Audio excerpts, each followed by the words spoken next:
ګرانو کتونکو، علب خان شیرپو ویلفیر فاونډیشن د خپل وس مطابق د دغه بې وسه بې کسه دغه تورسرو سره خپل تعاون کوي، او چې تعاون یې په وس کې نه وي نو تاسو ته وړاندې کړي.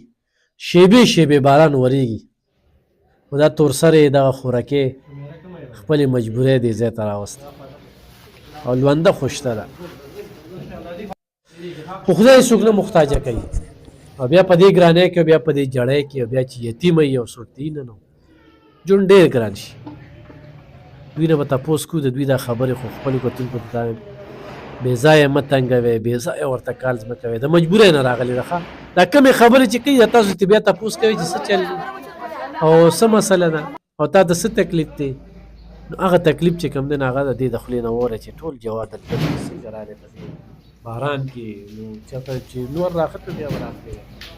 بس ډېره زیاته مجبوري وه په دې وجه خپلې مجبورۍ راوکړولم ماله. 3 بچي مې دي او بس د کور بیخي څه خرچ پرچ مې نشته، مطلب څوک شته نه چې څوک رانه خرچه وکړي یا ښه وکړي یا بد وکړي، او بس ډېره زیاته مجبور یم، په مجبورۍ باندې راځم. باید مسافرانو روریانو ته ویم که راسره مدد وکړو. دا څنګه مجبورۍ دي که نه داسې خو کور دې خپل دی؟ نه جي نه، دا کرایه دی، خاوند مې نشته او دا 3 بچي مې دي او جي او بس نور به زه تاسو ته څه ووایم، خو ډېره زیاته بس حالات مې خراب دي. چې خاوند دي داسې ټایم کې خلک بیا وایي یاره بس واده را سره وکړه او دا دي دغه کال به مو څه وایي. بس زه دوی ته دا ویل غواړم چې دکه بچو ته وخت تېروم خیر دی، که ما سره مدد کوې اوکې هم مو الله خوشحاله کړه، او که نه کوې خیر دی، هسې تنګول مه کوې. او د واده باره کې زما هېڅ سوچ نشته چې زه یا واده وکړم یا ښه یا بد، بس د خپلو بچو له وخت تېروم. داسې څوک د له روزګار روان کړي نو کولی شي؟ او جي بالکل. لکه څنګه روزګار چې تاسو وایي ورته؟ بس که جامه پیزاري چې دا خرڅومه کور کې، یاره له څوک مشین واخلي ګنډل بنډل کومه. وروڼه مور پلار د هغوی مدد تعاون؟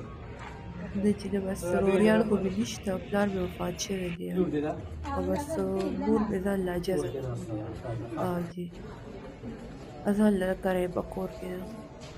موبایل نمبر دې دوی ته ووایه. 0325 56 754 78. ګرانو کتونکو، په دغه نمبر ورسره یې خپلې رابطه کولی شي.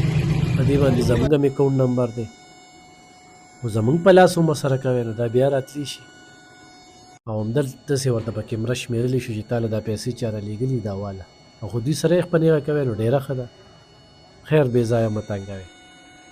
ما د دې کیمرې نه مخکې د دې چې کومه سټوري وکتله نو بعضې خبرې موږ په میډیا نه شو ویلی او موږ یې هم تول کړو نو بیا تاسو ته وړاندې کړو. د تول مطلب دا چې یو مجبوره ده، هسې نه چې بې ځایه چاته پیسې والي. یا ډېر خلک اوس پروفیشنل شوي دي که نه، نو د هغې تحقیق دپاره چې کوم دی د هغې نه پس ویډیو ته راغله او ویډیو ته راتګ هم چې کوم دی نو ډېره ګرانه وي، خو موږ سره خو بل څه لار شته دی نه. موږ بیا مجبوره کړه چې یاره کیمرې ته راشه، نو دا خو به تا ټول خلک ګوري.